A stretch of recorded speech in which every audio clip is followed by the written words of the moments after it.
Good morning, ladies and gentlemen, esteemed guests, honorable panelists. My name is Noura Nidhamuddin, and I am a research fellow in the Transport and Infrastructure program here at KAPSARC. Today, we welcome everyone here at the King Abdullah Petroleum Studies and Research Center. We're co-hosting this event today with the University of Antwerp, and we're very excited to have all our esteemed panelists here with us today. Before we start, I'm just going to go over very briefly, basically the order of the event that we're having this morning. We'll start off with an opening remark from our president, and we'll move on to a keynote speech, and then we'll finally get into the panel discussion. We'll have some time at the end for Q&A. Just to note, for the Q&A, we actually have a QR code that will appear on the screen around halfway through the panel. If you would like to ask any question for efficiency, since this is, of course, discussing transport and logistics, we'd like you to take a photo and ask your questions. What we'll do is we will have the questions come in first come, first serve. I will field them to our moderator, who will be asking our guests today. Okay, so I would like to invite Engineer Fahd Al-Ajlan, the president of KAPSARC, to please come up and give his opening remarks. Bismillah ar-Rahman ar-Rahim. Assalamu alaikum wa rahmatullahi wa barakatuh. Distinguished guests, friends and colleagues, and I see a lot of, friends and colleagues here in the audience. That makes me happy. Ladies and gentlemen, good morning, and let me welcome you to the King Abdullah Petroleum Studies and Research Center. We are an advisory think tank that focuses on energy economics and sustainability. At KAPSARC, we're proud that we conduct evidence-based research that help policymakers make the right decisions. For this workshop today, we're happy to focus on a sector that is moving the economy forward. As part of Vision 2030 and under the pillar of a thriving economy, the Kingdom has set the goal of being a unique regional logistic hub. And by utilizing its geographical positions at the crossroad of international trade between three continents. With that in mind, the National Industrial Development and Logistic Program was launched and headed by my close friend and colleague, Sulaiman Al-Mazrou. Today, we're happy to host the panel, which will focus on understanding how far Saudi has come in its journey to become a logistical hub. And we'll be hearing from the industry experts on the local and global trends within the sector. One of the key elements in order to achieve this vision is to have a robust, resilient, and sustainable transport and logistics network that will serve as the backbone in achieving the country's goal. However, we need to understand that there are many conflicting challenges that we need to manage and navigate. Saudi Arabia has made the commitment to reach net zero by 2060.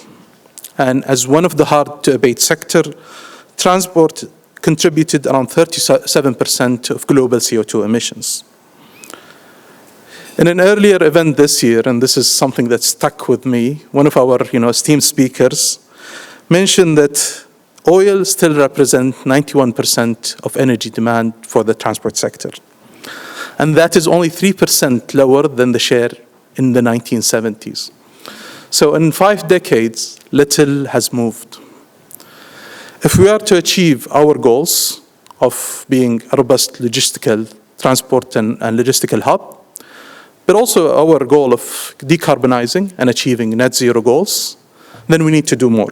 And so the ability of Saudi Arabia to further develop the sector to meet the dual role of becoming a leading transport and logistics hub, while at the same time meeting our sustainability and efficiency target that was announced during the Saudi Green Initiative is crucial. And although KSA has seen improvement in different indices, such as the Logistic Performance Index, improving ranking to 38 out of 139 countries, still a lot needs to be done.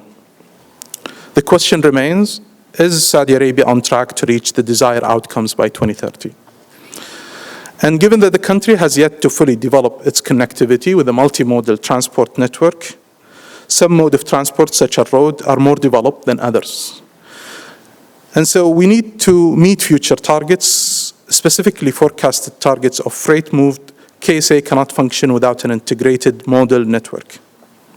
However, An element that works in KSA advantage is the fact that the new projects under development now are typically greenfield, and these will allow Saudi Arabia to leapfrog from old technologies and standards to new sustainable technologies and standards. And ultimately, as a country, we have more room to grow.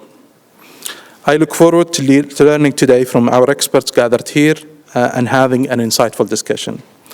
And before I conclude, I would like to thank all the experts here for devoting their valuable time and sharing their thoughts and insight and experience with us today.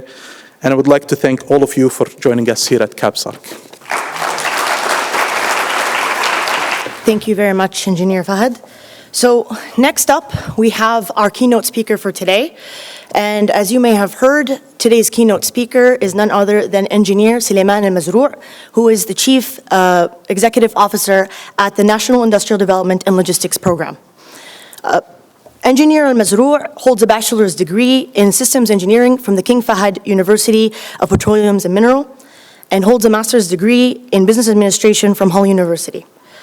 He began his career at Aramco and in the technical fields, and his prior roles include acting as the executive director in the National Transformation Program, which mandated 37 strategic objectives of Vision 2030. I would like to invite Engineer Al-Mazrou to please come to the stage. Thank you very much.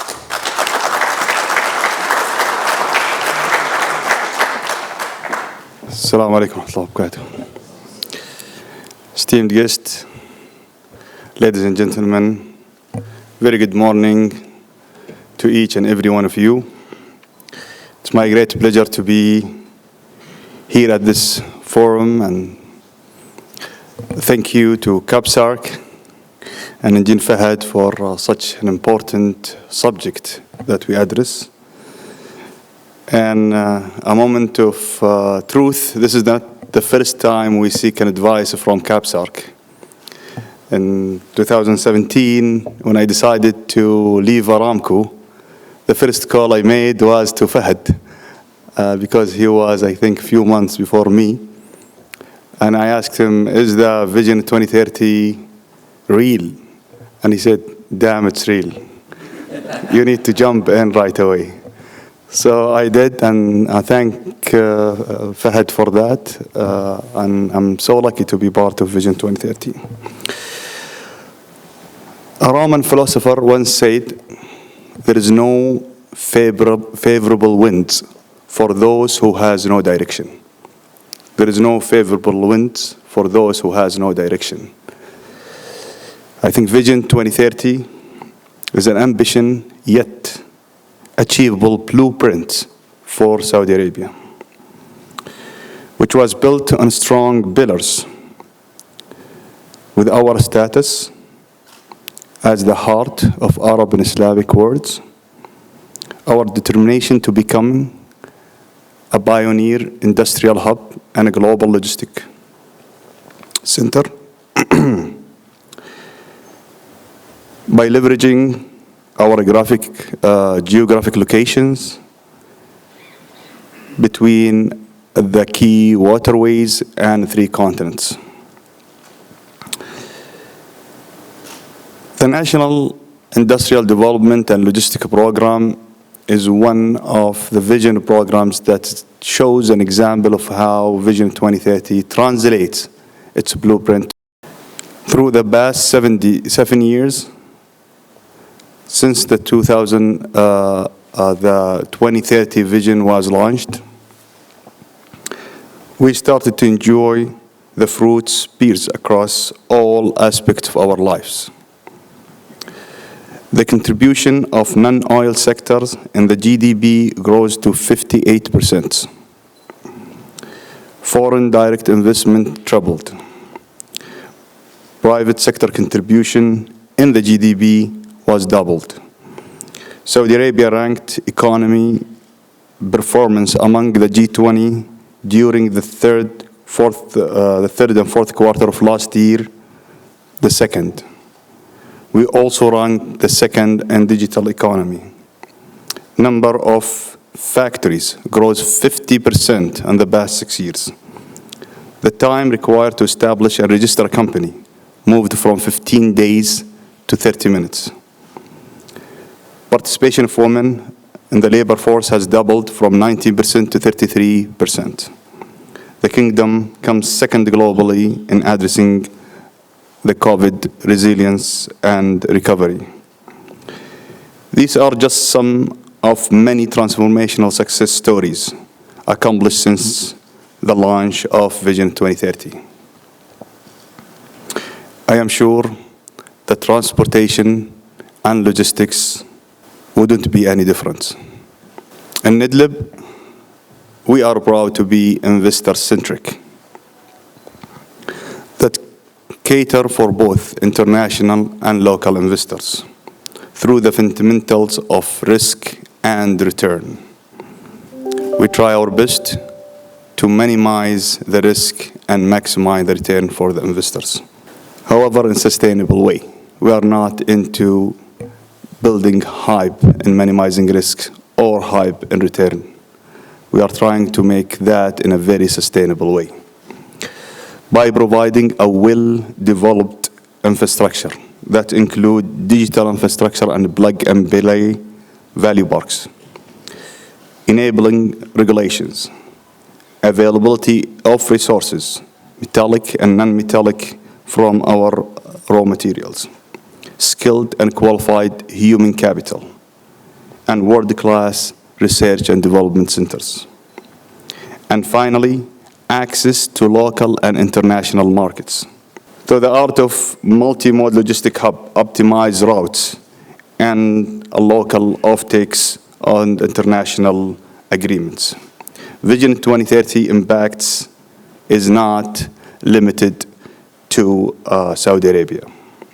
Becoming an industrial powerhouse and a global logistic hub will open new possibilities of products and markets, improve connectivity between continents, and enhance the international trades. Therefore, we continue to invite the international community to be part of our journey to create a better future for a human around the world. But why transport and logistics matters? The e-commerce continue growth in consumer spending going very high, and that will require that we scale up as the consumer requests scale up. The zero emission transports. This rapidly growing trend and will accelerate as the world seeks better way to get goods from place to another. Increasing the last mile demands. Of course, when consumer requests scale up of last mile demand will need to be increased too. By why it's matter to Saudi Arabia? Our geographic location, our ambition to achieve Vision 2030 require us to be at the front end on this all trends. We launched our national transport and logistics strategy last year. And since then, many things changed. That shows how Saudi walk the talk. First, changing the Ministry of Transport to the Ministry of Transport and Logistics Services. That's a change on the ecosystem to recognize that logistics is an important aspect of Vision 2030. 5 special economic zones were launched this year just to keep up with the momentum of logistics required to be part of the 3 continents. Many requests to serve Africa from Saudi were coming to the shore of these 2 new cities, Cake and Jazan. We jumped 17 steps in the rank of World Bank for Logistic Performance Index. This jump is maybe the highest when it's come to improved countries. The customs time used to take 288 hours, and now it takes 2 hours. We are among the best when it's come to processing both in and out the country, and that been recognized by both the international and national customers. But when we look to the future, we know that technology is our friend, and technology is the way that we should be adopting to achieve Vision 2030. And in the past, when we hear smart word, it used to be smart factory, smart home, smart car. But with Vision 2030, we have a new definition to smarts. And please allow me to share it with you. With the power of integration among the 4 sectors: energy, mining, industry, and logistics, and with the power of 4th industrial revolution, we will have smart mine supplying smart factory that is connected in smart industrial cities, that's powered by smart grid and moving good and people through smart logistics. Connecting smart is the new smart. Having the right data will help us to predict the future and provide toward maximizing clean energy generation and utilization, toward achieving shortest routes and optimal delivery means, toward achieving on-demand manufacturing, of all of which will achieve required transition to a safer, cleaner, and more productive network of sectors. And this is the challenge: how to integrate this smartness, how to generate this data and use it to predict the future. Looking to the history, the semiconductor challenge that the world faced a few months ago, or almost a year, when we looked to the data, it was predictable. If we had the right data at that time, if we had the right integrated data at that time, we would have predicted this issue and solved it early time.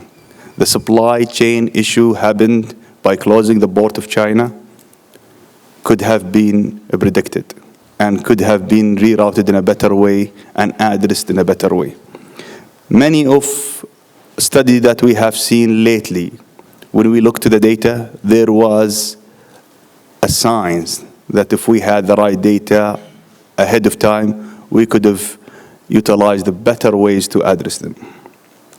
So this is my challenge, that how we connect, how we get organized cross sectors to get the data and to use it to have more fruitful decision helps the world to move faster and achieve its objectives. Also, let's come to sustainability. My challenge to all of us is how to protecting the environment and helping achieving the global energy transition at the same time. How create transport and logistics sector that is built for long term. It sounds very simple request, but when it comes to achieving it, we might listen to the real wisdom between the lines and avoid the noise that's happening on the media.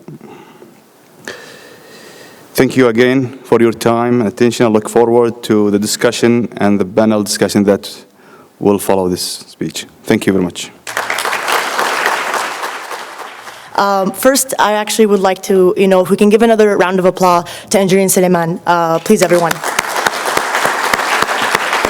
Thank you very much for that insightful keynote speech. And we're very happy that everything we have prepared for today interestingly enough, is coming together, and there's a lot of parallels between what you've heard now Engineer Suleiman say and the discussions that will ensue, which I'm very excited to hear, because I'm sure some of the panelists have heard some of the remarks that were said, and now, I can see Professor Krista's, your brain is churning and thinking on, okay, what is our perspective? So I'm very happy to hear that. So without further ado, what I'll be doing now is introducing our panel discussants for today. We'll start off with Dr. Anvita Arora. She is the Program Director for the Transport and Infrastructure Program here at KAPSARC.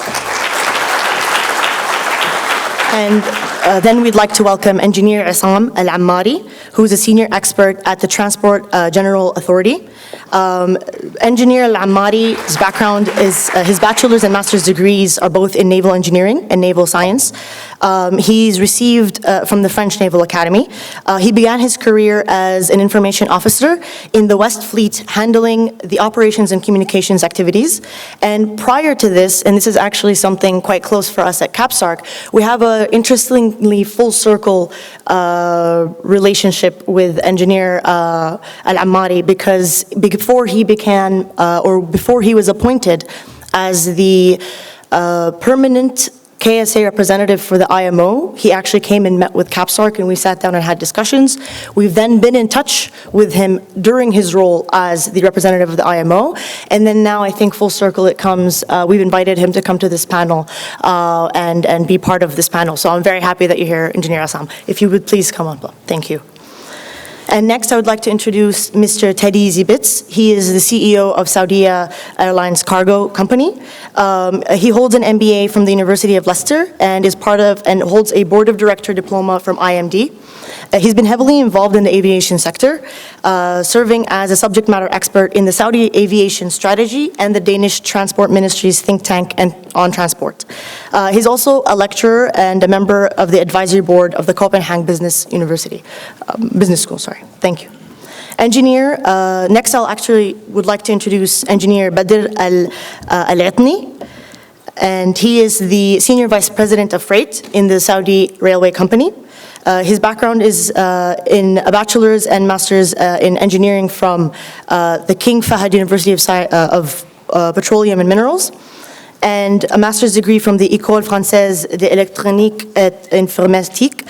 And he began his career actually as a senior design engineer at ABV Rock Group. Next, I'd like to introduce Mr. Jason French, who is the CEO of Spark Logistics. Jason's background is a bachelor's degree in business and finance from the London South Bank University. He holds a master's degree from in international politics, political economy, from the University of Warwick. He began his career as a finance analyst at NEC Limited in the UK, and before his role with Spark Logistics, he was the business development director at Hutchison's Port. And I know from our conversations with Mr. Jason that he's been a while in the kingdom, so we're very excited to hear his input. Next, I'd like to introduce Professor Dr. Krista Sis, who is the BNP Paribas Fortis Chair on Transport, Logistics, and Ports at the Department of Transports and Regional Economics from the University of Antwerp. She has a joint doctorate degree in applied economics from Ghent University and the University of Antwerp. She currently teaches at the Faculty of Business and Economics at the University of Antwerp, and she coordinates 2 courses for the Center of Marine, Maritime, and Air Transport at the University of Antwerp, and also was my professor during my time at Antwerp. Next, I would like to introduce, last but not least, of course, Engineer Mohammed Al-Tayyar, who is the Program Director of the Oil Sustainability Program. This program is designed to create new and innovative applications for oil. His bachelor's degree is in chemical engineering from Vanderbilt University, and he holds a master's degree in engineering and management from MIT. Prior to OSP, Engineer Mohammed has worked at Aramco, where he held several leadership roles, and he focused on process engineering, tech development and commercialization, and new business development. If we can give all of our panelists a round of applause, please, thank you. The floor is yours, Anvita. Thank you very much, Noura, and thank you very much to all the panelists. I think we have an assembly of the who's who in logistics and transport. But I would really want to first start with thanking both Engineer Fahad for setting up the stage, but more importantly, Engineer Suleiman, because I think Engineer Suleiman, you have really laid out the whole landscape of what are the issues that we are facing with the transportation and logistics and how important it is. I mean, from getting fresh bananas on the table to ensuring that our vaccines have arrived on time, and there are so many other challenges, to ensuring that we have everything that we need on our table on time. I think the logistics and the challenges in the logistics are extremely important. Now, Saudi Arabia has clearly been taking a lot of strides, and as Engineer Suleiman has pointed out, towards achieving our objectives of becoming the global player in transport and logistics. And at the same time, as we heard, we have commitments towards doing that sustainably, ensuring that we meet the net zero target while ensuring that we are developing and meeting our Vision 2030 goals. So today we have this fantastic panel, and I'm very happy to welcome the panel, where we talk about how the transport and logistics can be enabled and can become a key enabler in achieving our Vision 2030. So we've talked about the 17 steps that we've taken to ensure that our logistics performance index is going up, and the improvements that have happened. I want to start with you, Jason, if I may. What are the key elements that you think we require from both the transport and policy perspective? We have seen some improvement. We want to see some more improvements. Saudi Arabia, we want to become Singapore. What will it take? What will it take for us to get to that level? Exactly, flexibility. But I think I'd like to take the kind of question, because you asked. First of all, we've got to define where we're going. Yeah. Engineer Suleiman made a great point and said, it's no good having a plan if you don't know exactly where you're going with the first thing. Yeah. When we talk about being a global hub for what? Global hub for transshipment, global hub for kind of imports, global hub for exports. Now, we in Hutchinson are in 52 ports around the world, so we always think, obviously, containers. 20-foot equivalent units is our benchmark. Obviously we've got Saudi cargo here, they're the aviation, we're in the sea freight, okay? Because there's specific verticals. So if we look at Saudi Arabia, and then we'll compare it to Singapore in a minute, because I know what you're talking about the logistics performance index that came out with the World Bank. That's right. Which we can get into the detail and go down the rabbit hole there. But, ranking 1 Singapore versus 38 in Saudi Arabia. 6 components, qualitative and quantitative data. Okay, so we talk about how do we want to be. But let me take a step back. Saudi Arabia is 49.6% transshipment of a 10.3 million TEU cargo for sea freight. Predominantly 99% on Jeddah. Between Jeddah and Cap, split. Eastern province coast ports are split basically of the remainder are import-exports. The split itself is 27.2, and don't worry, I can give you all this data, in the thing, and 23.2%. So now you can see there's 2 markets. Yeah. We at Spark are obviously based in the Eastern Province, and we're the kind of global hub next to Abcake, because obviously it makes sense from, if you actually take the map of Abcake being the central processing for Aramco, connection to Riyadh. We're 400 kilometers from Riyadh, 73 kilometers from kind of Spark, 121 kilometers from Jubail. Right. I started as a chartered manager and accountant, so I know numbers off the top of my head. But the data, get into the data to understand what do you want to be. Now, under the NIDLIB, there's so many programs, but what we're also doing is developing outside of that Riyadh, Dammam, Jeddah-centric corridor. So we're developing Jubail, we've got a port in Jazan, in Hutchinson, and we're also developing Yanbu.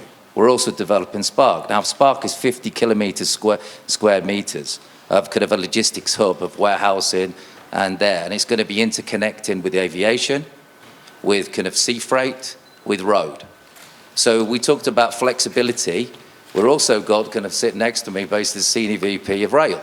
Rail is going to come because there's a connect to the Dammam, what we used to call in Saudi Arabia the SRO, Dammam kind of Riyadh and then to what we also used to call the North-South rail that links in with the Jalamine mines. So we've got plenty of kind of things to look at and how do we develop. But one thing we have to do is infrastructure. Mm-hmm. It has to be bigger. Singapore is 37.5 million TEUs. We're 10.3. It has to be outside of the Jeddah, Dammam centric corridor. So Tabuk alone is 1 million people now. Mm-hmm. Jizan, we're developing Jizan, we're developing Yambu, we're developing Neom in Duba, which used to be the old port of, it's just come online now with Sean Kelly is running that up there for Oxagon. And then everything's going. So there's so many things that happen in Saudi Arabia. When you speak to me about logistics, I go, what logistics? We're talking aviation, we're talking rail, we're talking road, we're talking ports. You're right. So, I mean, obviously, I'm here with Hutchinson Port Holdings, 52 ports, who's done a JV with Saudi Aramco, Energy City Development Company, which is there. Mm. And we're developing this, and it's going to be one of the mega projects. Now, we've been quite low-key, because that's just the flavor, the raison d'etre of their DNA. Mm. But we are literally ordering, in 4 weeks' time, we'll have 4 RTG Libras that are arriving, and you'll see a lot more. So please, connect with me. I've got my Chief Commercial Officer, Barry Deckers, here right at the front. He speaks 5 languages, so basically he can speak for many people. And we're looking to connect with people. And that's one of my reasons here. Because connection, flexibility, intermodality is the basically key. And that's what I would say. Thank you, Jason. So connection, flexibility, and intermodality. Professor Krista, if I may have your take on this. You heard from Jason about some of the interventions and the new projects that are coming in and some of the ideas. What could we learn from, the world leaders in the space, and that can be a game changer for Saudi Arabia going forward? Indeed, as my neighbor said, flexibility, connect, and intermodality. I think for the persons who will report with respect to this event, that are the key words, together with data that was also mentioned by the keynote speaker. Maybe just a small anecdote that I want to tell. It's if you connect with your student graduates, it's becoming dangerous if she starts reading your mind. You might have heard it. But it's not only on education that we cooperate, but also on research and now on organizing this event. Connect is really important, because if I had the questions, I also had a look at logistic performance index, and indeed it's amazing how Saudi increased. And it's fully true what the keynote speaker said, the location, because it's really important, location, but being here between the 3 continents, etc., it's very good. So it will grow further, and indeed Singapore is now on 1. It doesn't mean actually that Belgium dropped somewhat. And that brings me to another thing that you as moderator addressed, is the aspect of vaccines. That's also something that connects us, Belgium and Saudi, because Pfizer actually brought quite some vaccines to Saudi. So connect will definitely be a very interesting word. But here I am today also to speak about what Europe, I want to say something about Europe, yeah. Belgium, and then the port of Antwerp, Bruges. With respect to Europe, is really the leading continent on decarbonization. Ambitious is really high. They want to go for net zero. Maybe I can whisper a little bit that ambition is maybe too ambitious, but it is really good to be as ambitious, to come as close as possible to the net zero. But I was attracted also by the words of the president of KAPSARC, stating that only less than 3% difference from the 70s. And I'm convinced that in 2050 we will still depend on crude oil, because we need it for too many products, and they are not immediately alternatives. LNG for the maritime industry, because I'm a maritime economist, is there to play an important role also. Nevertheless, we need to encourage, and that's something that Europe does, with that ambitious plan. Europe, of course, needs to have all the member states on the same level, and is succeeding in that, because that's a very difficult exercise to have everyone on track of that ambitious goal, but respecting characteristics where the different member states can play on fuels, on energy transition, etc. So that's a very, very positive thing. There's also funding, because that's also an important aspect. So what are now the aim of the directive? So we have the Green Deal. The Green Deal is then set in action, so that's a sustainability and smart mobility strategy. And I want to refer again to the keynote speaker, defining the aspect of smart, and also the aspect of the last mile, and the e-commerce, which is really something that I would not have addressed, but it is really key in that process. So maybe a topic for a next conference, because I have quite some interesting colleagues working on that, on e-commerce and last mile. And those 80 actions, because there's quite a number of actions that are defined, and I assume I heard now saying 17 for the Vision 2030, so it's something parallel, is then translated in the Fit for 55 to make it really concrete. So that's the ambitious plan. So what is now the key enablers to do that? That is digitalization and innovation. Yeah. So we heard already the word data. But it will be more. It will be the administrative burden that will come with it. And quite some companies, although they have maybe for the maritime, I give an example, 70 ships or less, they are not small companies, but what we now call light companies, meaning they don't have that many persons in the company for the administrative reporting of everything that will come. So that is really a challenge that needs to be addressed also at respective levels. It's digitalization, innovation. It's also for all transport modes. So it's not for one. So I was pleased to hear all the transport modes. One thing that I missed is pipelines. So I'm not fully aware how the situation is. I must be honest, I have not had a look into it for Saudi, but pipelines will also become more important. And the last aspect that we may not forget is the changing demand of the customers. So those are actually, according to me, 3 key enablers. For Belgium, I will give a total different example, but it is something that we also need to be proud of, that we go for decarbonization to net zero. That we are not the generation that will move it to the next generation, but that we take our responsibility and try to do something. But we need to communicate with respect to that. And the Belgium Royal Association for Ship Owners actually has a tremendous good campaign, #BoldieBeyond. And that's something that is picked up also.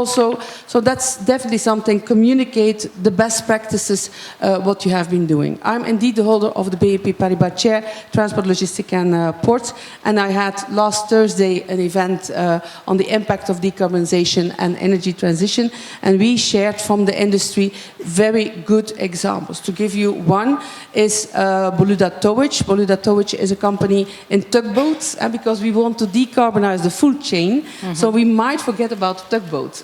I don't know if the audience know it here, but there are in the world 21,000 tugboats. So if they apply the fuel, hydrogen, for instance, because we have now in the port of Antwerp, Bruges, the first hydrogen tugboat already in service, it would be tremendous, because ports close to cities, the impact of the reduction of CO2. And we will succeed. If you have seen the latest statistics of Clarkson, it's no longer the 3% for the maritime. I speak only of the maritime. A colleague will speak about then aviation. It's in the meantime already 2.1. So it is possible to reduce CO2 emissions. There's no one solution. One needs to have a look to what fits the best for the industry. Thank you very much, Professor Christa. And I think while we are looking at the different kind of fuels and technologies that would help with the decarbonization, and as you said, we have to ensure that all pieces of the puzzles are taken care of. What we have always known from the transportation space, and I want to come to the rail now, is that the first thing we want to do is shift to a more, say, decarbonized, low-carbon mode, and that is rail. And, you know, we have been very excited with hearing about the announcement that we had in January 2022 about the construction of 8,000 kilometers of railway tracks, and we know about the 2,000 kilometers of GCC rail track that will connect the region also. And so there are these projects underway, and we know that rail is going to play a very key role in both the connectivity across Saudi Arabia, but also, you know, as we move from trucks to rail, that shift will bring down the carbon. So it plays a big role in that. So what do you think, Engineer Badr, you know, what are the challenges? What are the enablers? What do we need to do to speed up this construction investment in the railway sector? Railway. No. Yeah, no. Yeah. Okay. Yeah. Okay. Railway is one of the mode of transport that is very important when it is available, but it gets more important once it is connected and interconnected to the other rail network or to the other mode of transportation. One of the classical example we have here in Saudi Arabia, that SAR, the Saudi Railway Company, has already developed a rail network in the eastern part of the country, connecting 5 different ports. Jubail Commercial Port, Industrial Port, Dammam Seaport, and the dry port in Riyadh. That interconnectivity allows a lot of goods to be moved by rail. We are hauling more than 1 million, almost a million containers between Dammam and Riyadh. We are like the backbone of all goods coming to people living here in Riyadh. The development of railway is capital intensive, and it requires a lot of fund from the government. We are very happy and glad that the interconnectivity and the collaboration between the different government agencies led into developing a railway network that will help railway to become an enabler to many different industries. The example of this, the rail has, in the last 10 years, has helped in developing the third pillar of the Saudi economy, which is the mineral. Without mineral, without the railway, mineral cannot be really developed in Saudi Arabia because of the very long distance, huge volume. We don't want to introduce additional number of trucks to avoid the issues with the road safety, as well as the environmental issue that will come out of the truck. So the integration between the different mode of transportation and the development of the rail network has enabled different industry to grow in Saudi Arabia, and many to come. The 8,000 announcement, 8,000 kilometers, this is basically would link many different logistics center in Saudi Arabia. Industrial city, Spark is one of them. The second industrial city in Dammam, and also will enable the connectivity to the GCC network. And again, as I started my speech by saying, the rail network is important, but they get more important when they connect to the other rail network. And this will help railway to provide a very cost-effective, environmentally friendly solution to the different type of industry, enabling them to exist and grow. The challenges we have, of course, as I said, it's the different challenges, but one of them is the change of mindset on the private sector from using the shift from road to rail. The railway development came only in the last, let's say, 10, 15 years, so there was only one rail link between Dammam and Riyadh. Now we have more than 5,000 kilometers, another 8,000 kilometers to be developed. So that gave the opportunity to the logistics system to depend heavily on trucks.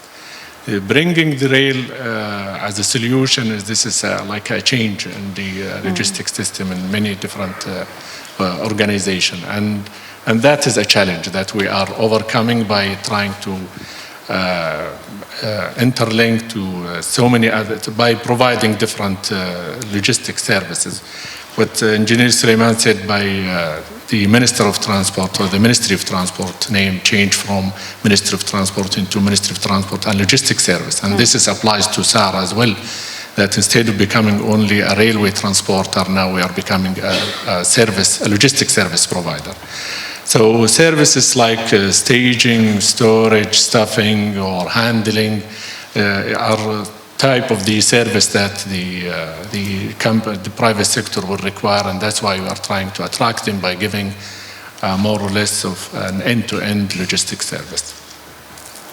Now, I think that's an extremely important point, that making it an end-to-end logistics service is not just a mode of transport. It is a part of a whole service, and for it to effectively compete with the flexibility and the speed of the trucking industry, and of course, like you said, it's been, those are the systems that have already been set. So usually in many countries, the rail has come first and the trucking has come later. So there's a different type of competition, and now we have this competition. But I think it's really important, and we look forward to more and more shift towards rail and the efficiency that the country will get towards it. And I want to shift now to talk to you, Issam, about this, because when Engineer Badar has talked about the railway systems, the first connections we look at is how is it connecting to the ports.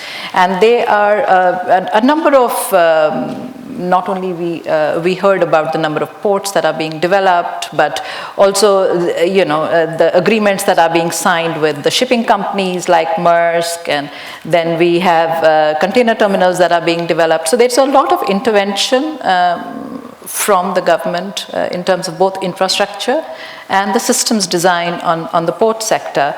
So if we are to achieve our ambitious target of 40 million TEU, what are the pathways that we need to take as KSA? And while we are doing that, while we are doing the development, how do we do it sustainably and do it with resilience? So I think that dual challenge is always the interesting part. Thank you, Dr. Amrita, and Assalamu alaikum. Good day to all. It's a real pleasure to be here again. As Noura said, 5 years ago, I started this relationship with KAPSARC. If I may, I'll split the answer into go ahead. Yes, please. Two parts, and happy to be here with such distinguished panelists and guests. So what are the pathways of KSA achieving the ambitions of 40 million TEU? The maritime sector is a key pillar for the diversification of Saudi Arabia economy, and is therefore a strategic priority of the kingdom. Sorry, I'm reading from my paper because I have a lot of numbers. Go ahead. And maybe Engineer Mazrou was saying that. So the 40 million TEU target is very ambitious, and I'm sure with what we are doing in Saudi with Vision 2030, we will be achieving that. And it's the double capacity that we are having now. It's target driven by, as I said, the Vision 2030, which is driving the transformation of the kingdom. And we are seeing some programs like NTLS and what our NIDLIP is dealing with. So no single measure will be achieving this target on its own, as we are here with the other means of transport, I would say. So Saudi Arabia has plans to enhance the capacity on existing ports and open new facilities, while also improving efficiency, technology, and transport and logistics services alongside the seaports. If I may give some numbers, Saudi Ports Authority, Mawani, has already overseen an expansion in the Saudi market share for regional transshipment from just 12% in 2020 to 32% in 2023. And those are numbers showing the efforts that Saudi is resulting of its improvement of regulation. And if I may also give examples, the kingdom's ranking in the World Bank Performance Index has improved from 49th place in the 10th to be the 10th, as Saudi has also improved in UNCTAD Liner Shipping Connectivity Index score from 71 to 80 now. Again, in 2021, King Abdullah Port took first position in the World Bank Container Port Performance Index. Jeddah Islamic Port, 8th now, previously was 53rd. And King Abdulaziz Port came 14, up from 102. So the numbers are talking here on this. In terms of operational efficiency, also upgrading procedures and automated operations has improved the regulatory environment. It also has deployed technology to reduce container turnover from 3.4 days from 3.4 days from 16 in 2016. So those plans, and we are planning to reduce it to just 2 days by 2030. Ship unloading times have also been reduced from 60 minutes to 15 minutes after docking of a ship. Also, Mawani has worked with strategic partners to reduce the clearance period from 2 weeks to 2 hours, as Engineer Suleiman said, and also reduce the demurrage time from 10 to 7 days for those containers and to support the vital sectors and secure the supply chains. Also, Saudi Arabia has announced over 100 initiatives, including 11 pioneering projects to reach this target, including signing agreements with local and international partners to launch smart ports, which automate operations and deploy 5G technology, and also introduce the new port community system. So that was the first part of the question. If I may, I will answer you with the other. Really, the numbers are changing and tremendously. So back to the TU, I'll give you the plans of the port. So Jeddah Islamic Port is now developing its southern part, and we will have its capacity up to ships of 24,000 TEUs per day, so that will be a big one. Also the other ports, one of the presenters have spoke about King Abdullah, which have also 2 basins, with Diba Port, also expansion, as His Excellency said, on annual capacity. So you see the numbers here are talking. So the second part, and sorry to be long, what is KSA doing in terms of improving reliances of its ports? So the port of Neom is an example of how Saudi is looking to improve sustainability and resilience of ports. The first container terminal will be operational by 2050 in Neom Port with integrated supply chain logistics solution. When completed, this port will operate at net carbon zero level with 100% renewable energy at source. So that sets it to be the world's most sustainable next generation port, I would say, and it's not far away. Saudi Port Authority, again, Mawani has adopted a range of measures to support Saudi Arabia 2016 at zero. That includes smart port initiatives, as I said, and expanding the use of AI, 5G, and other technologies to automate operations. Lastly on this, maybe this is something new, not to everyone, hope. So the Green Port Initiative, which Mawani have working with to cut energy consumption by 15% and electrify equipment and phase it out from diesel in Saudi ports. So this is something, and we have the numbers. Jeddah Islamic Port is reducing carbon footprint to reduce crane activity and truck turnaround times to reduce emission by 1,000 tons this year. So this is somehow level. I will stop here really because numbers are taking me further, but thank you again for that.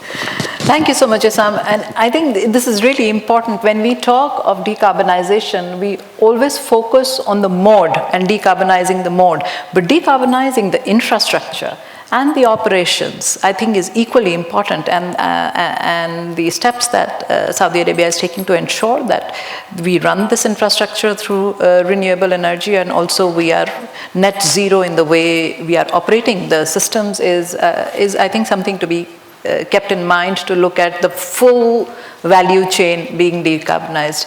So and I'm moving to you, Teddy, now, because I think we've talked about the huge volumes that we are carrying through our shipping sector and then through the trains.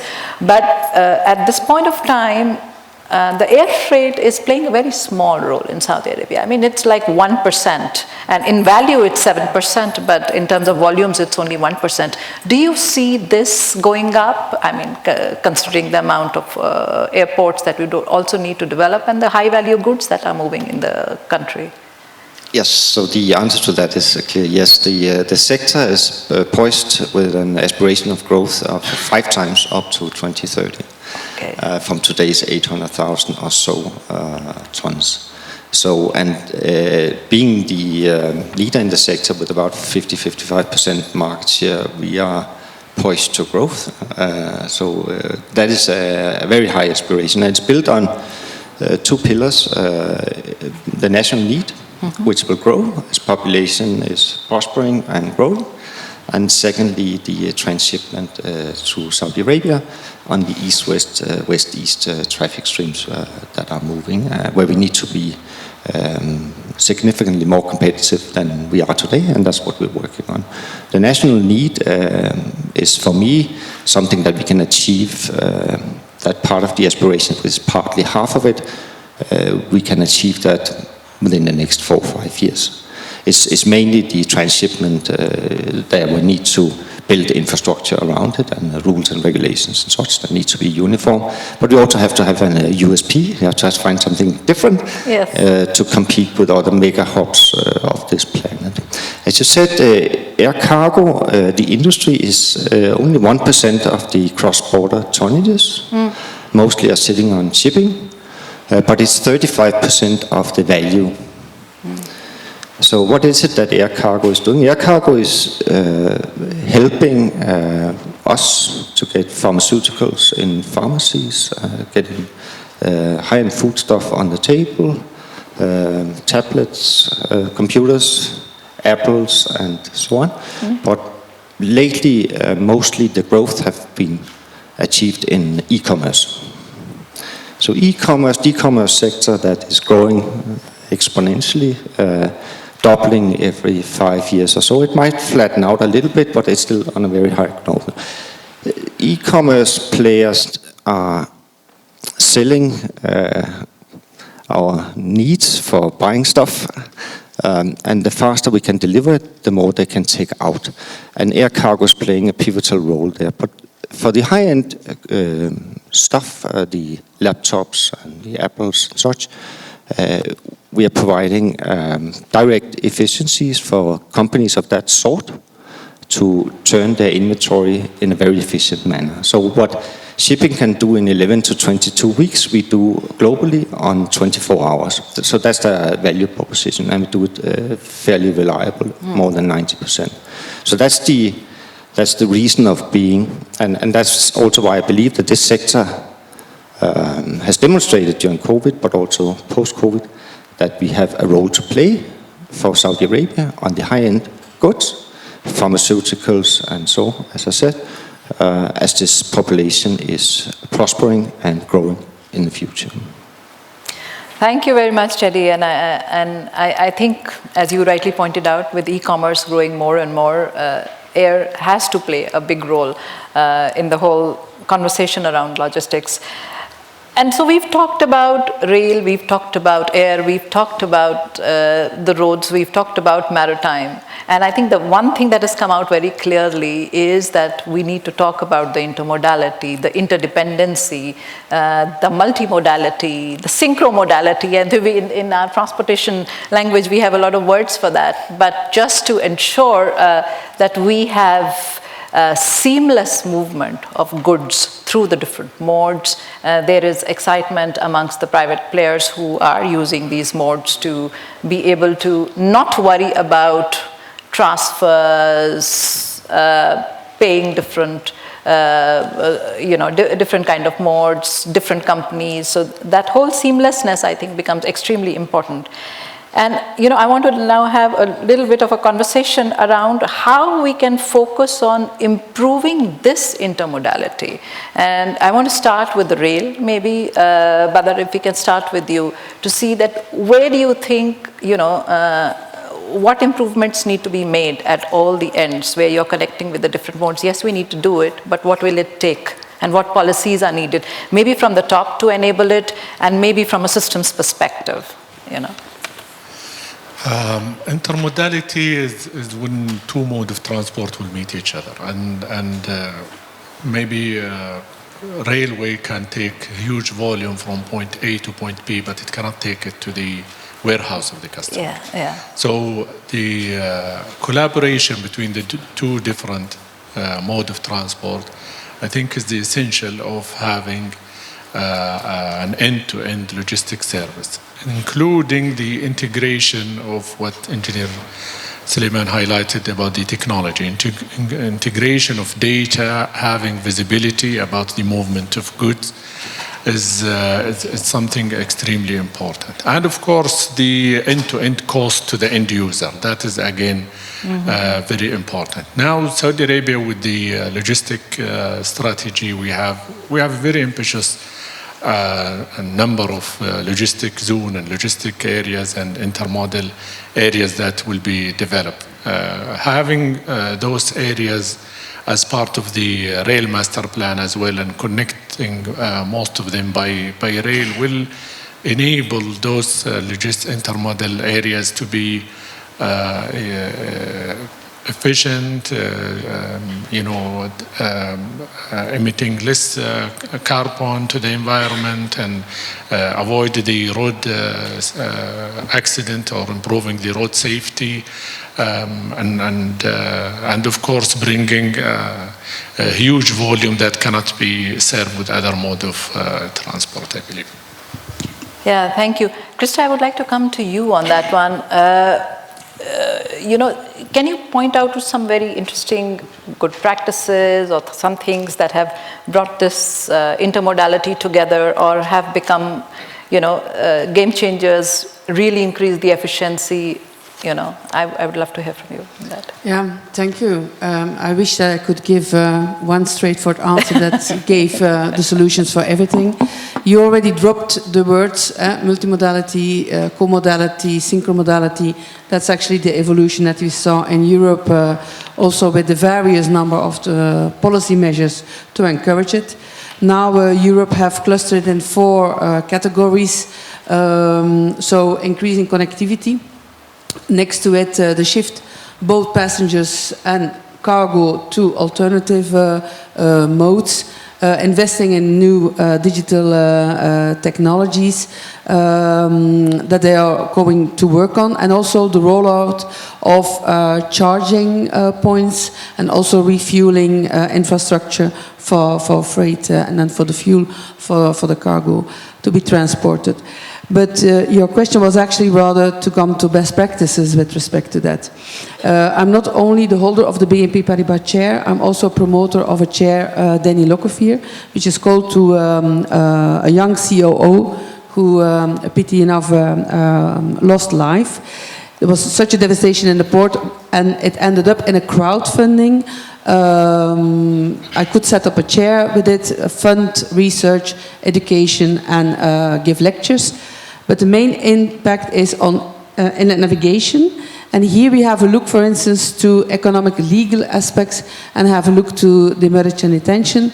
If such a barriers that one might not think of, next to the mental shift, it was already mentioned, so it's not only model shift, mental shift, but also now have and aspects that actually could contribute to it. We have now recently, and actually I should be finalizing the text, made scenarios for all transport modes, also for the actors involved, so the freight forwarders often choosing the transport mode. But what is the frustrating thing for me as academia is, as an economist it is not, in the end, bottom line, it is price. It's all about price. And that's an aspect also that plays a role. But everything that was said, I fully agree. The fact that Belgium is, within the port of Antwerp, Bruges, the second within Europe, has all to do with the hinterland and the connectivity with it. So if I hear the initiatives that Saudi is going to take, I can only encourage that, because we do know that hinterland connectivity is really, really important. So 3 advices: set targets, focus on the realizations, and then also foresee funding for it. So that's very important with respect to me. But I fear that I go on retirement, and that with respect to intermodality in Belgium, it might not have changed that much, and that truck remains the emperor of transport modes. Oh. Yeah. There's one thing. Allow me allow me. There's one thing that is not discussed yet, is the aspect of people. What was now striking, I had a very interesting dinner yesterday evening, that with respect to labor, both in Europe as here, I understood, we are struggling with the shortage of truck drivers and other things. So Innovation will be very important. Autonomous, I understood, already testing in Saudi. Sharing those best practices, please do. That will be very, very important. But we need to do it together. And that's something within the chair BNP Paribas that we continuously do to encourage the industry to co-innovate, collaborative innovate. And it's not only Saudi, but maybe also together with other countries that we need to focus on that because it's needed. On the other hand, focusing really on intermodality with respect to decarbonization, the topic of this event also, might be only minor contribution to the decarbonization. But everything will help.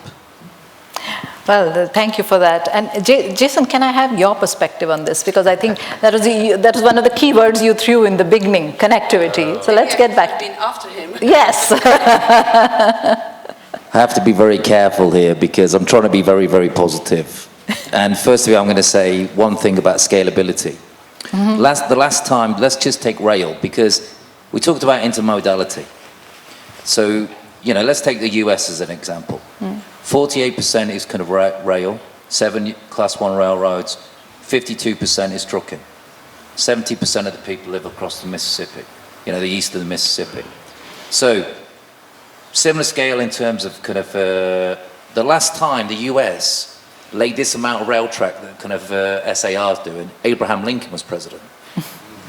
Keep that in perspective, because that's the challenge, scalability within the time period. Europe and the US took 150 years to do this. We're trying to do this in 7. So this is where this gentleman's basically got to, he gets up every day, why haven't you laid more rail track? Okay, then US is triple tracked, we're single tracked at the minute. We just put double stack wagons in and so on, right?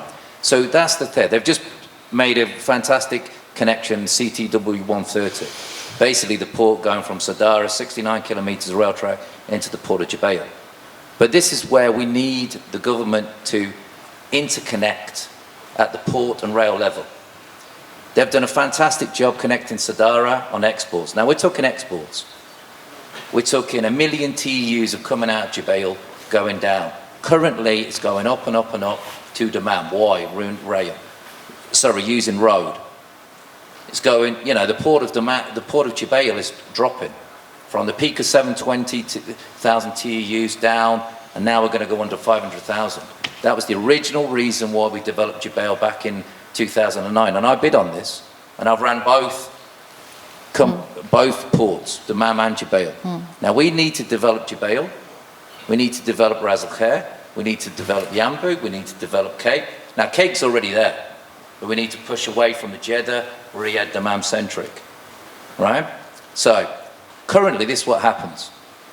Some of the cargo comes by rail, goes into the PLF in Jubail, and then truck comes into the PLF, takes it out of the PLF. Now remember, that 5 kilometre track has just been built. CTW 130 is the project. That's going to be a great project, and congratulations to SAR on finishing that project. So it's going to be a game changer. So what do we need to do? We need to build a mega port in Jubail. It's too small. You talked about taking the 24,000 Ts. Yeah, only in CAP, only in Jeddah, Red Sea Gateway, and even DP World struggles with the kind of draft. To take a 24,000 TEU vessel, you need 17 meters, 16.5 meters draft. They are a caisson kind of term, that's a caisson kind of key that was developed in the 60s. That we need to go out, drop to 16 meters, dredge the channel, move out. Now that takes government, because not only have you built the kind of rail, but you've got to build the marine infrastructure. So scalability. Now we're waiting for Mawani to put the extensions coming up. Again, extensions. 15 years is not long enough for a lease, operate, transfer concession. Start with 50. Now why? Because we can basically invest. You can't invest $1 billion and try to recover that from a kind of a private perspective. No fund, whether it's PIF, Hassana, SIDF, Al-Raji, whoever the basic investment fund is, will not invest in that. There's plenty of money out there, the capital's no problem. But that's where we need the interconnection. Now you talked about 3 things what we need. Centralization within the kind of the regions, hub-spoke system within the regions, communication, collaboration. Now it's great that I'm here, because the first thing I'm going to do is talk obviously to the aviation and the rail about how we can link that into Spark. Yeah. So these things, this is where the government can come in. Yeah. But obviously, government's job is to look at, say, yes, this is what we're doing well. My job as the private industry is to look at things, high performance organisations, look at things we're doing badly. Yeah. So I don't get up and pat myself on the back for yesterday, because that's what I got paid for yesterday. I pat myself saying, why? And I'm pretty sure the high level kind of authorities in the Saudi Arabia are always, look, they've got a fantastic vision. It's about execution. And that's going to be, and that, His Excellency Minister Fala said this yesterday, 2030 is just a stepping stone to 2040, 2050. It's all about continuous improvement. Mm-hmm. You know, but obviously 2030's been there. But to me, okay, 2030, but what about 2031, 2032? The rail could be taking another, you know, different projects. Mm-hmm. But we're very connected. Like, take, for example, Spark. Spark will connect to the Dammam, to Riyadh, existing rail. It will connect right into the dry port, which is 3 kilometers of dry port, which is warehousing, which is basically 16 warehouses in the first phase, basically, and then 91,000 square meters of kind of cargo and 47,000 square meters of container. That's coming online within 9 months. The rail obviously will take, basically, because it's longer, it's rail, and it takes a long time. So that will come in, but that's already been planned, and we've already got together with SAR, and it's connecting already. But in the interim period, it'll be road. So whether it's aviation to road, that will happen. So that's the connectivity, what's happening. Yep. And we haven't, and I also congratulate SAR on what they did in the north of Saudi, because it never gets any, you know, phosphate bauxite. People talk about, you know, look at how they've done what used to be called the old north-south rail to people who've been in the kingdom a long time. You know, they did a fantastic job developing that 2008 to now. Now look at how that has affected Ras Al Khair. And that's how you see a 15-year program of port and, yeah, but we still need bigger in Ras Al Khair. And we'll wait for the Mawani and concessions, but again, they need to be long, they need to think big, they need to think scalability. Because like you said, currently only Jeddah and Cap have got that kind of scalability at the moment. Mm-hmm. You know, that's what I would say.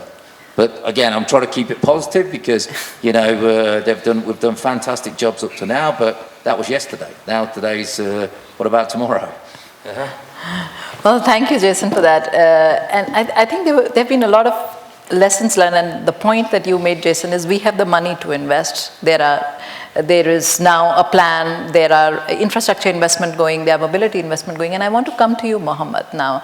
You know, what about some of the developing countries? I know that OSP is involved in infrastructure development in a lot of the developing countries also, and as Saudi, you know, we saw even with the G20, we see ourselves as somebody who's able to bring out the voices and the challenges of the developing countries onto the table. Infrastructure, mobility investments become really important, but they face many, many more challenges in developing countries. And I really want to hear from you, what has been your perspective on this? Thank you. Hello, Yes, hello, yeah. yeah. Thank you, Anvita. It's difficult being the, you know, I feel kind of the last person speaking, and it's hard to top off my colleagues' great inputs. I have two angles that I think are important for the esteemed audience to have a sense of. The first one is a national view on what are some of the things that we're doing as a program to kind of address what my colleague Fahad mentioned previously about the share of oil that gets into the transportation logistics sector, which is quite significant still and remains significant. So one thing that we're doing in the kingdom, and then I'll take you to what we're doing outside the kingdom, is we're looking at this transition that's happening across mobility, aviation, maritime, and road. And the idea is, while the transition is happening for alternatives, and we all have seen the ambition of the kingdom on other modes of transportation, like our push for electric vehicles, etc., the list goes on. What do we do in the meantime? what are the efforts that the kingdom is doing to address the status quo of today in terms of mobility and how the emissions are playing a role? So I just want to give you a few data points to consider. So last year we launched a consortium. It's a research consortium. We called it FLEET. And FLEET stands for Fuels, Lubricants, Efficient Engine Technology. It's partnership with KAUST.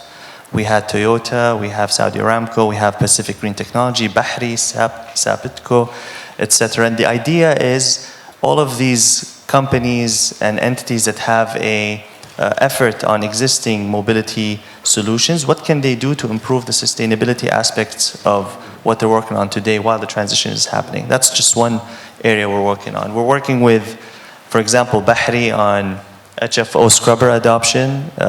This is due to the sulfur cap that was introduced by the IMO in 2020. So you can introduce technologies that can actually reduce and remove the sulfur from the equation. And this is an area that we're actually localizing as well. Now I'll take you to what's happening outside the kingdom. And we at the program always look at things from the perspective of energy inclusivity. So as my colleagues have mentioned, you will need hydrocarbons to move things. The alternatives are being developed, hydrogen and other solutions. But what about parts of the world that lack the infrastructure and lack the technology and innovation to create energy access opportunities? And I call it energy access, but it's actually mobility.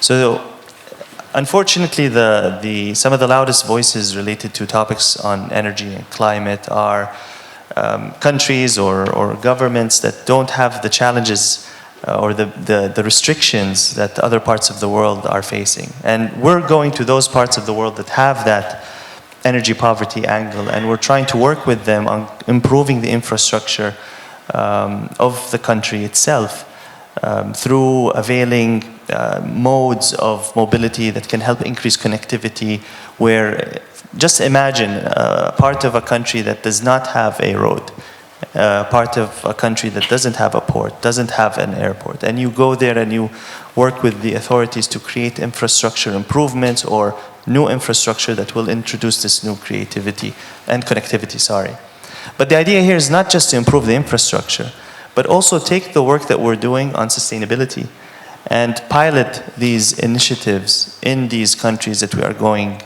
to create that connection with. So it's very important to look at it very holistically. The kingdom, given our hydrocarbon endowment, given our position in terms of what we produce and our impact on the world, we have an obligation to allow different parts of the world that energy access. And we're working very hard with key stakeholders in the kingdom and outside the kingdom to make sure that the infrastructure is there and the consumer behavior is shifting towards understanding how they can better utilize different mobility solutions that can reduce their carbon footprint. And the technologies are there, and there are active efforts by key kingdom stakeholders like Aramco, for example, and we work very closely with Aramco on identifying pain points in mobility and seeking out infrastructure gaps and bringing the two worlds together to create a really great positive impact in the countries that we're at. I hope that answers it. Thank you so much, Mohammed. And I think that helps because whenever we talk of decarbonizing and hard to abate sectors, I think it is very important that we keep in mind that transportation and logistics are really the backbone of economic activity. They are really the ones that support development, and people are important. People need to eat and people need to grow, and we need to order from Amazon. So we need to ensure that the system remains seamless. And how is it working for people who have that levels of energy poverty, food poverty, employment poverty? There are different levels. So thank you so much for that. You know, I'm going to shift gears a little bit towards talking about decarbonization now.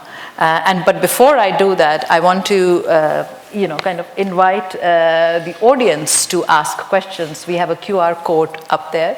And the audience is welcome to put their questions on the Google Forms. The questions will be then fed to me. Please do mention if you have a specific speaker that you would like to address the questions to, and we will try to take as many questions as possible. And so while you are typing your questions, let me go ahead and ask the next round of questions that I really want to get on the table. I mean, we cannot talk about transport without talking about CO2 emissions, and there is a lot of pressure on all sectors of transport to to contribute towards bringing down our emissions and CO2 specifically. And I want to start with the hardest to abate sector, and that is the aviation. We are all hard to abate, but aviation gets the crown on that one.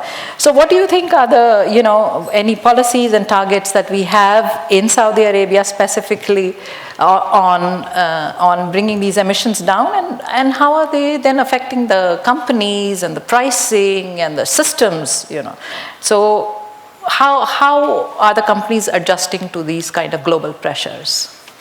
So this is customer-driven and, of course, society-driven question. And already today, most of our major customers and end users in our sector is asking for accountability and also how much our carbon footprint and so this is already there.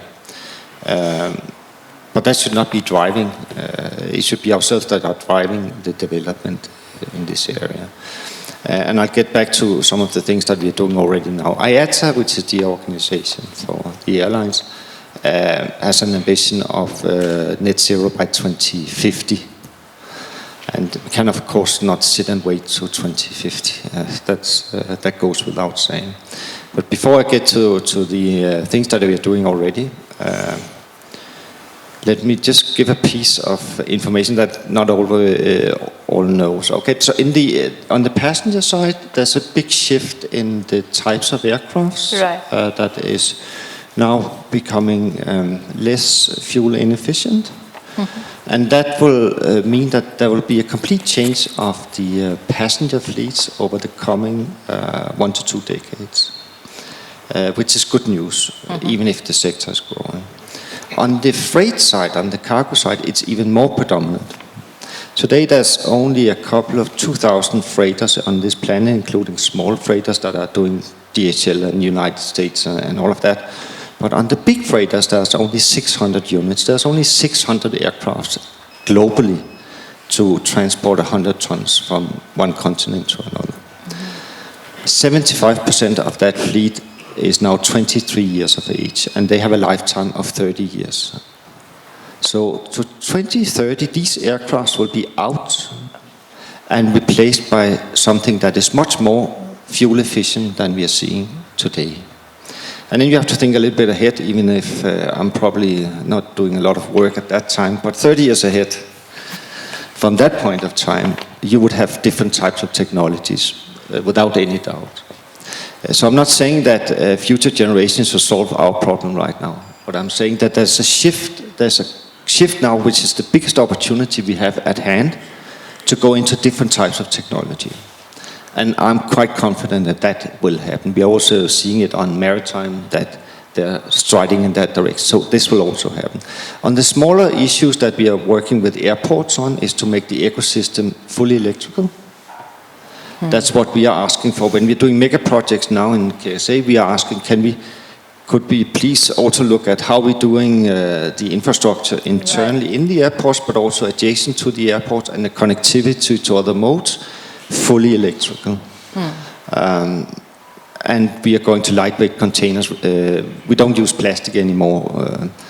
And all of these measures. In Europe, for us as a company, we are striving to, by 4 years, only use trucks that are electrical for all of Europe. And we believe that vision will happen, and we are investing it.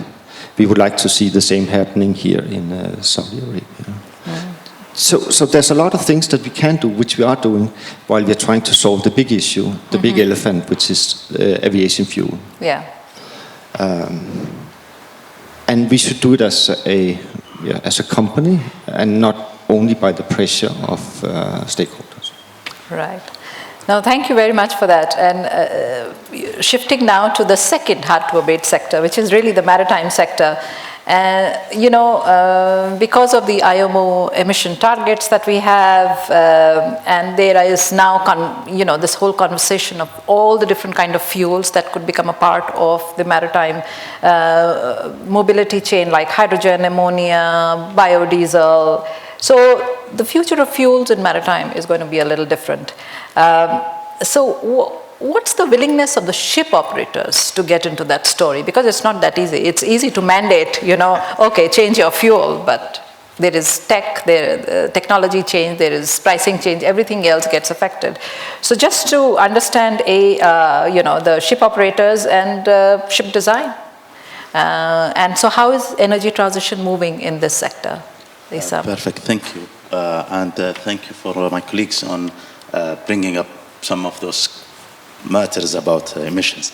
So at the moment, shipping industry is looking at the IMO, which is the International Maritime Organization, to provide the market certainty, which is not there yet. The industry knows that significant investment and changes will be required sustainable reducing of emissions in shipping.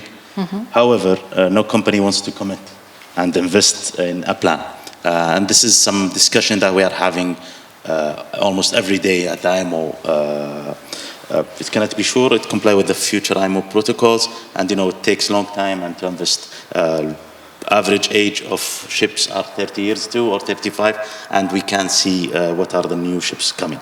But coming up to what Saudi Arabia is doing to the international community, and maybe Mr. Mohammed just said that about what we are doing. So at the IMO, Saudi has prioritized funding and to build up a project called the IMO CARES.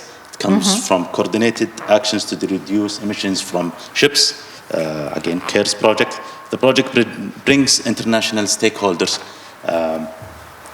together to support coordination with the aim of accelerating and demonstration of evaluating green technologies. On this matter, there is a wide range of potential technologies, as you mentioned, a couple of them: fuel efficiency, carbon capture and storage, wind shipping. It's coming back again as the batteries, renewable energies, hydrogen, blue ammonia, so, and you name it. And this uncertainty is bringing technologies and giving it its weakness.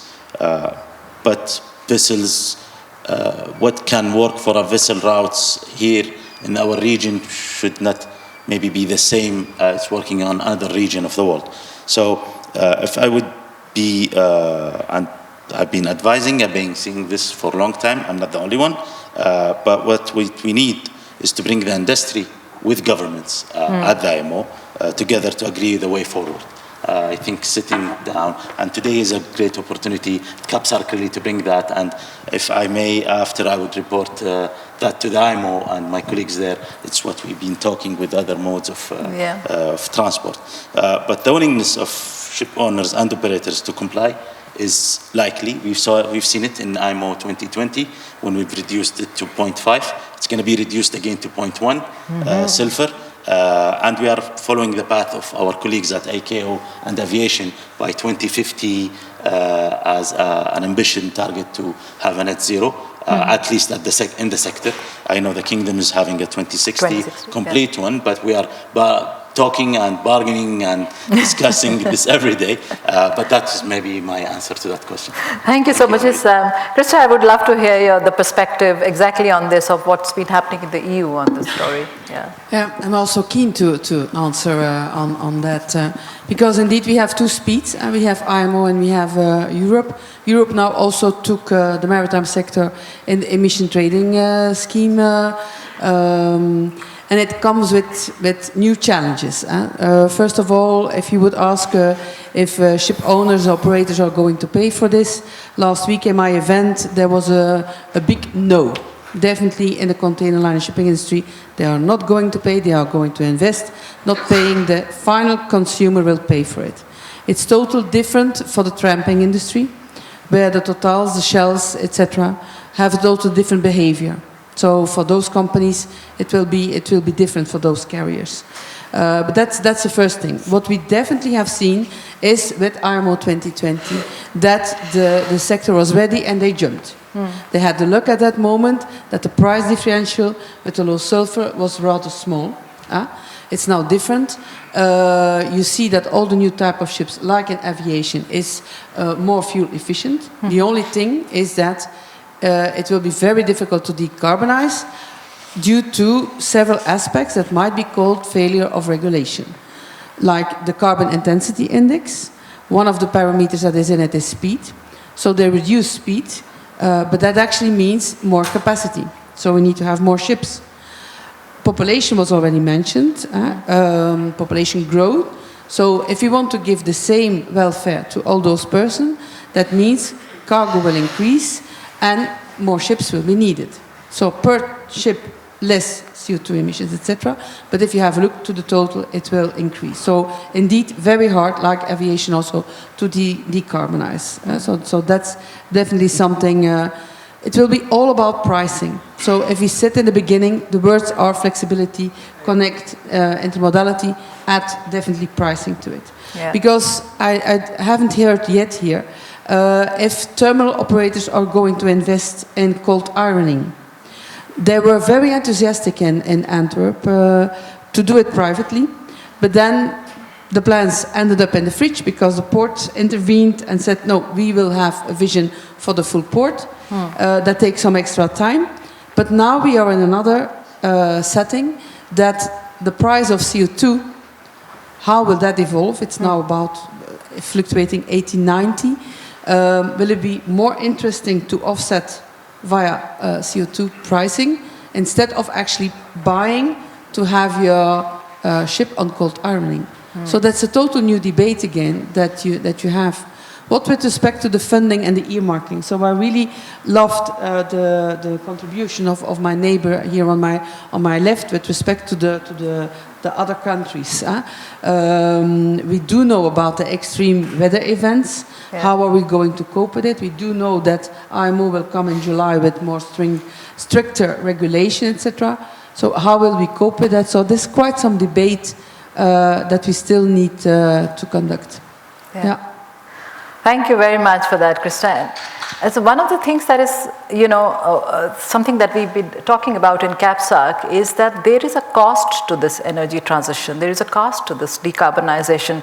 And one of the things that we will need is the critical minerals, right? I was having a chat with a gentleman last week and he was telling me about his knee replacement surgery and he said his knee had cobalt and titanium. And I was thinking, we are talking of critical minerals in transportation sector, but we need critical minerals across the board with so many other sectors, and we are in competition there.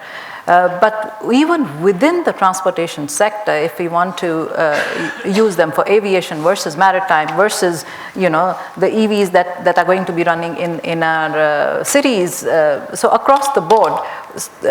So there is a challenge in that space. It's not that easy. There is no silver bullet, but clearly that is coming at a cost. And Mohammed, I really want to come to you. May I just add something on it? Because it is indeed about competition. It's all about my energy, and it goes even with my as a person also. So think of the example of cooking oil. Interesting for aviation, interesting also for maritime. Who is going to use it? But maybe also other sectors. Right. So that's a very interesting thing. So curious to see your reaction. Yes, I think I agree with you. I think it will create a challenge because one thing that you want to be careful about doing when you push for one mode of mobility solution versus the other is, for example, these minerals, where are they coming from? Yeah. And I think some of probably KAPSARC researchers are aware that there's some intensive mining that has to happen in different parts of the world. Now, yes, there is a financial cost for extraction, but there's also a human cost. And there's an environmental cost that's happening on the other side of the world that sometimes doesn't get the attention that it's needed. And I think it's our responsibility as well to create a balance.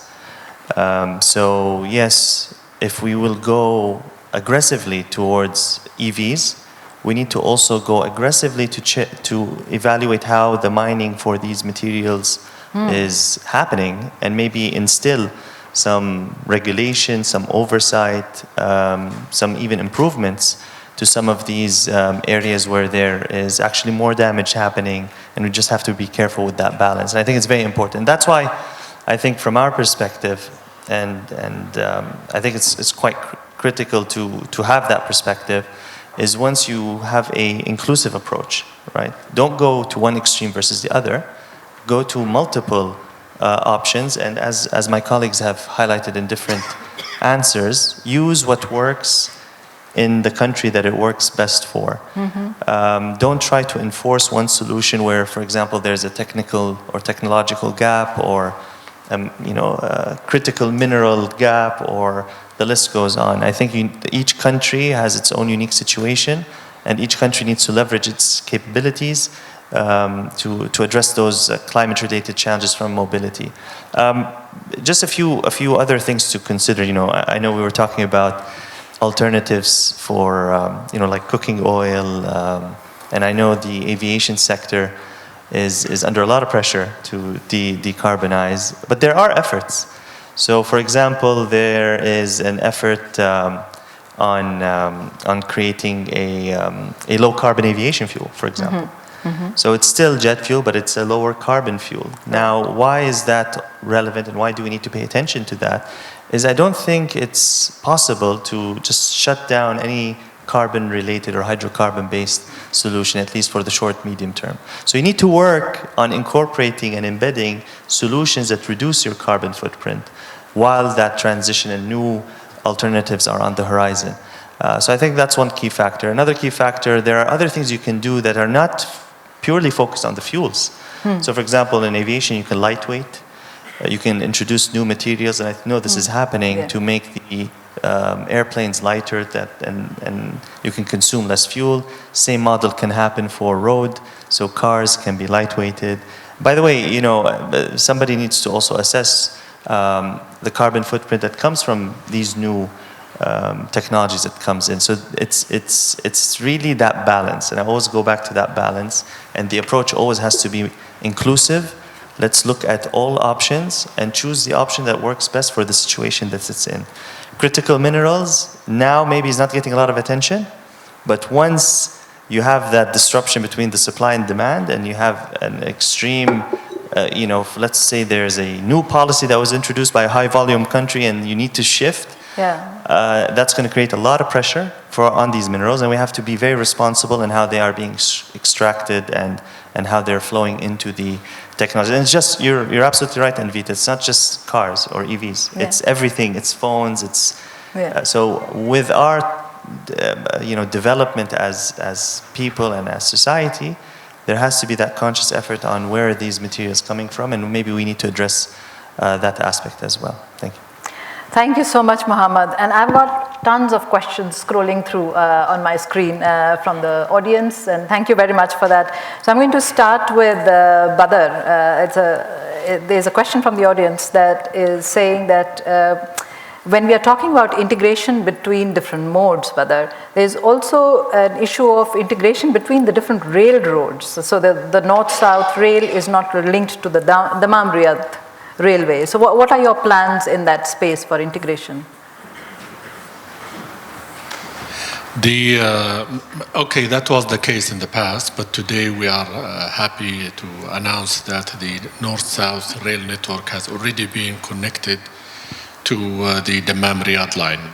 The north-south rail network was developed mainly to serve the mineral industry, connecting the mine to Ras Al Khair.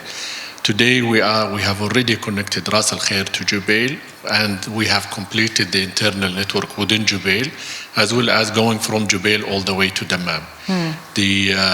Maybe my colleague here has mentioned the Sadara contract, but also there is another contract which is with SABIC by transporting their product from Jubail all the way to Dammam to prove the connectivity between the two networks. So the two network has already been connected. There is another network link that will be developed, which is part of the land bridge, which will connect the Riyadh North passenger station to the South passenger station of Riyadh as well. And this will give a full connectivity for all those networks. Definitely when the whole network will be connected to the GCC and the other rail network, then the competitiveness of the railway will be higher, no doubt.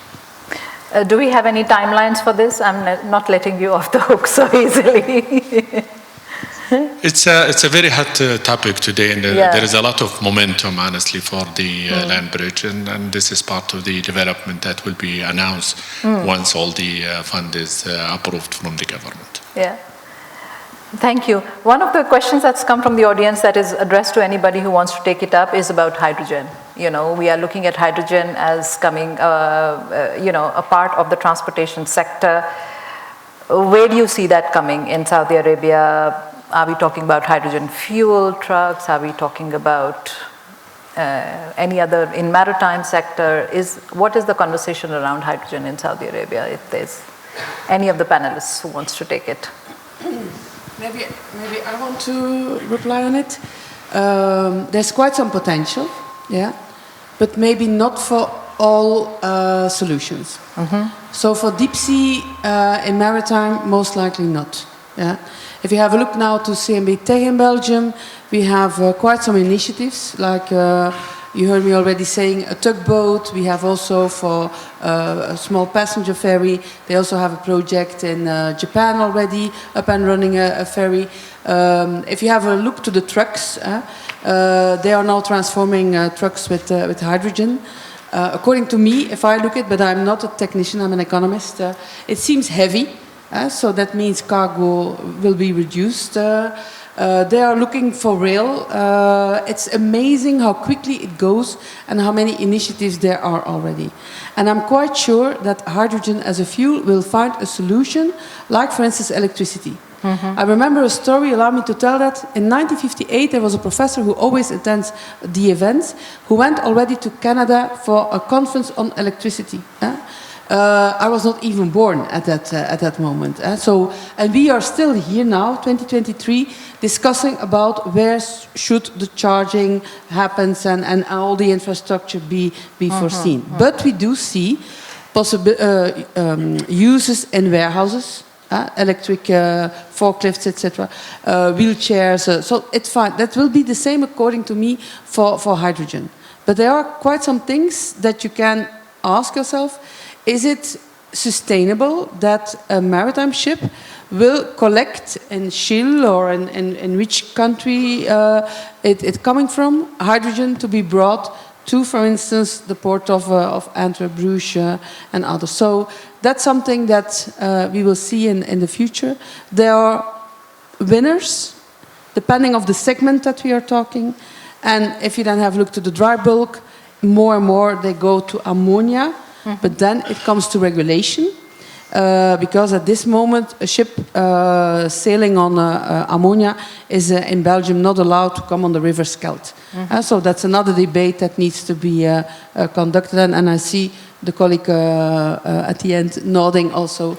So potential, depending on the segment. Yeah. Oh. Thank you. Is there anybody else who wants to take that? Yes, Isam. Moment on this. So back maybe to ammonia. So there is the blue ammonia coming, which might be accepted in the rivers. Let's see. But regarding hydrogen, Saudi is investing on it. Yeah. NEOM is really looking at it, and there has been agreement signed with countries like South Korea and Germany to develop green hydrogen for shipping. We are talking and studying how we can do it as a hydrogen hub and bunkering in NEOM. That will be one of the first, but we'll see where is the industry is taking us at the IMO with shipping, at least on this matter. So that's what I wanted to add in hydrogen. Yeah, thank you so much, Isam. Mohammed, there is a question from the audience, which is, so we want to know a little bit more about how KSA is assisting in creating new infrastructure or pilot more sustainable means or bringing in new technologies for creating better energy access. Okay, I don't know who asked that question, but I'll try to answer it. So I think one thing that we do as a program is we have all relevant funding agencies within the kingdom and funding agencies that work with us outside the kingdom. So I'll cite a few. So for example, the National Development Fund, which is the umbrella that has multiple funds under it, like the Saudi Industrial Development Fund, the Saudi Fund for Development, etc. We work closely with them on identifying countries that have this energy access or an issue with their infrastructure, and collaborate with these funding agencies to ensure that the funding is creating connectivity, providing improvements to the infrastructure where, for example, electrification can happen, and there are a lot of live examples on that. One thing that we also do in the program is not purely related to energy infrastructure, but on, for example, clean cooking. One of the initiatives that we're doing, which is creating opportunities for different parts of the world outside the kingdom to have access to cleaner cooking solutions. And the solutions are solar cooking stoves and also LPG, which is much cleaner than utilizing biomass or wood. So what we're doing there on the infrastructure side, some countries don't have the supply chain infrastructure to avail either solution. So we're working on building out those capabilities. One live example we also have is in Madagascar. We have a pilot there, and it's a very ambitious target, 3 million people by 2030, to avail to them the alternative to burning wood and biomass. So it is an infrastructure oriented approach, because when we go to some parts of the world and we realize that the landscape is quite minimal, you need to invest in creating the right environment for whatever solution you're trying to introduce is able to be there.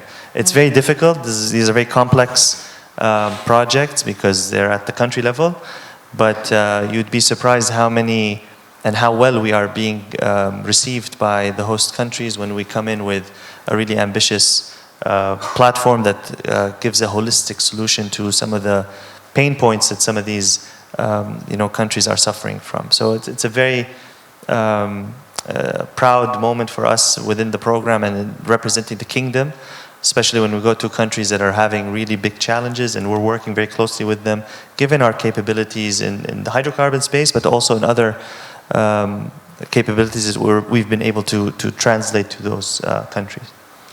Thank you very much. I think it's very impressive, the work we are doing on both the knowledge transfer as well as supporting energy access, mobility access to so many countries around the world. And I know that we have always been a voice of both the development targets being met, being very important to everybody, being inclusive, while ensuring that we are meeting them sustainably and using the latest technology. So thank you so much for that. There's a question, when we are looking at the IMO and ICAO targets, we are looking at environmental obligations.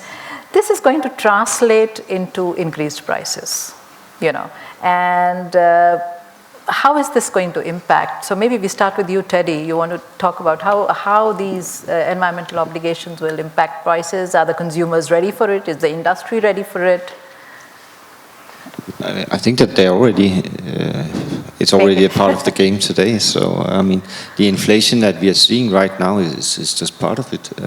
And I think that the savings that we are making, I mean, the delta of that we are already paying today, and this will just continue. Yeah. Will it affect the profits of the sector? Yes, it will, but it will also, by the end, affect the pricing of the goods on the table. That's just, that's reality. Mm-hmm. Yeah. Do you see that, Issam, also with the maritime sector? Yes, sure. That's why,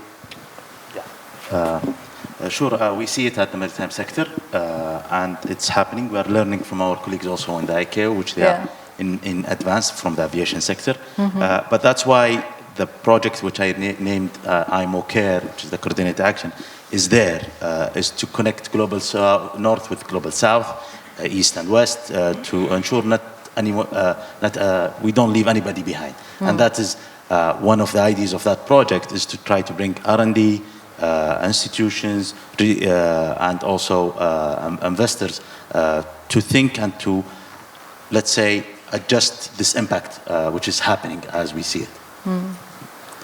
And maybe my colleague here, she brought about the ETS, which is the European scheme. It's happening.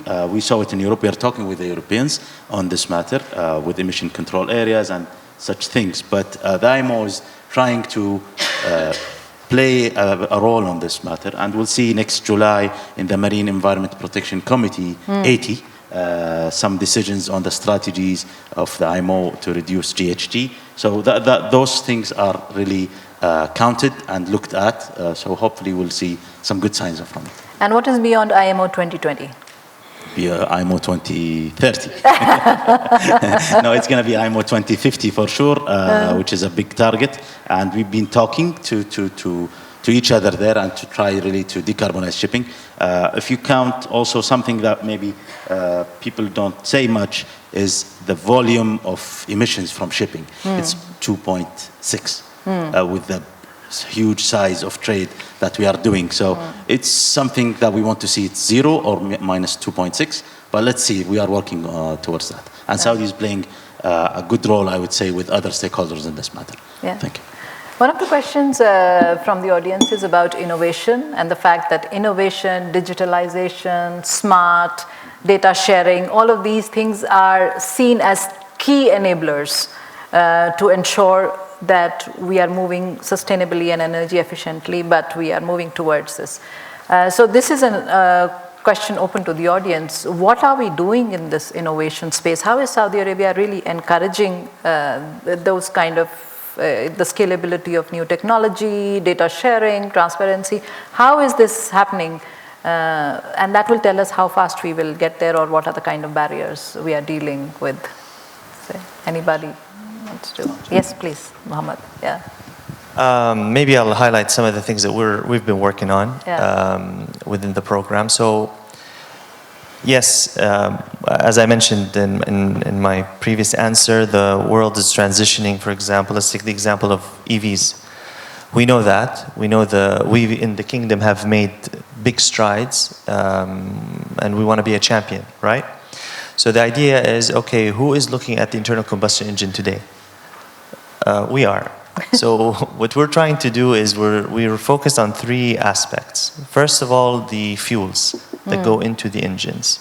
Can you make these fuels more sustainable? So blends, synthetic fuels, e-fuels, there's a wide spectrum of things you can look at. Are there alternatives? The engine itself. Can you work with major manufacturing companies, whether in Asia or Europe or the United States, and try to focus on improvements in the internal combustion engine? Again, the caveat here is that the transition is happening. We're not against or stopping or wanting to slow down the transition. We want to address the challenges of today while this transition is happening. So can you improve the internal combustion engine? Can you tweak and create new things that improve the engines itself? And finally, I think the thing that gets the most attention is the emissions part, the exhaust. When things are being emitted from the vehicles, can you remove, reduce, mitigate these emissions? And there are, I'll cite one example. There's a technology that we've been working on with, collaborating with, for example, Aramco, and it's focused on mobile carbon capture. And you can actually have remove carbon from the exhaust that comes from either a ship or a car or a bus. And what we're trying to do is help accelerate this and make it more commercially viable. In aviation, as I mentioned, low carbon aviation fuel, blending with SAF, lightweighting the airplanes, and in marine, of course, the technologies on scrubbing and optimizing marine fuels. Now, you need to excite people on these existing technologies, because what we're also telling the future generations is that ICE is an old tech, and you'll suffer because you won't have people that are interested or excited about these technologies, and the technologies themselves will suffer. So we're also trying to create excitement from an innovation point of view, and trying to identify in-kingdom capabilities, regional capabilities, and global capabilities that have an interest in improving existing mobility technologies. And it can be something as simple as creating the right awareness or identifying a pocket of excellence in a place and supporting them through funding or connecting them with like-minded individuals. And I'm happy to say that we've now have seen an extended interest in some of the things we've been working on, and we'll continue to push for that. Thank you. Thank you, Mohammed.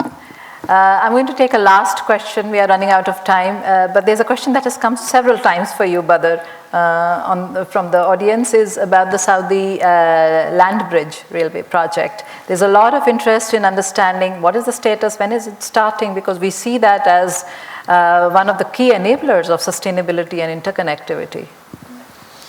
That's a $1 million question. I think everybody is aware about the land bridge, and it forms an essential part of the logistic strategy and the rail master plan in Saudi Arabia, connecting the east to the west. And of course, connecting so many logistics centers in Saudi Arabia. And it will be a game changer, no doubt. It's in the, there is a very strong development happening now within Saudi Railway Company as well as within the government. We are only waiting for the final approval. And then everybody will hear the excellent news, I hope, before the end of this year. Yeah, inshallah. That's wonderful, and we look forward to more good news. I think the conversation in the panel has been extremely positive. There are so many things, even as KAPSARC, that we knew of, but I've learned so much about what is happening, what's on the horizon, the good practices that we have, and the perspectives from all the different sectors. The fact that we are all here together and willing to work towards a common goal, it is achieving the Vision 2030 and its mandates for Saudi Arabia, but doing it in a manner that we are, meeting our environmental obligations, our obligations to the society within Saudi Arabia, but also the global south, being a global player in the transport and logistics space. And not only looking at the different modes being decarbonized and making them sustainable, but the new infrastructure investments, the data regimes, the communications, etc., all of that contributing to a very holistic perspective of sustainable transport and logistics, that the kingdom will, I guess, will not only become a global logistics and transport hub, but we will also probably become the world leader of good practices and bringing the right technologies and the right systems in place. So I'm extremely delighted, with the conversation that we've had. We've got a lot to learn, and I know that, and some of you may not be aware of that, these are the very areas that we are doing some deep studies and research within KAPSARC. The afternoon we are having closed conversations and brainstorming around maritime, aviation, land transport, and what we can do to decarbonize. So we are getting really a little more into that. And on the outside also, we have another study which a colleague of mine is taking expert surveys and interviews with experts such as you to bring together what are the new trends, where are we going, do we see all of this coming in place soon, and how can we get to Vision 2030 together and in a sustainable way. So I want, please join me in thanking the fantastic panelists that we've had.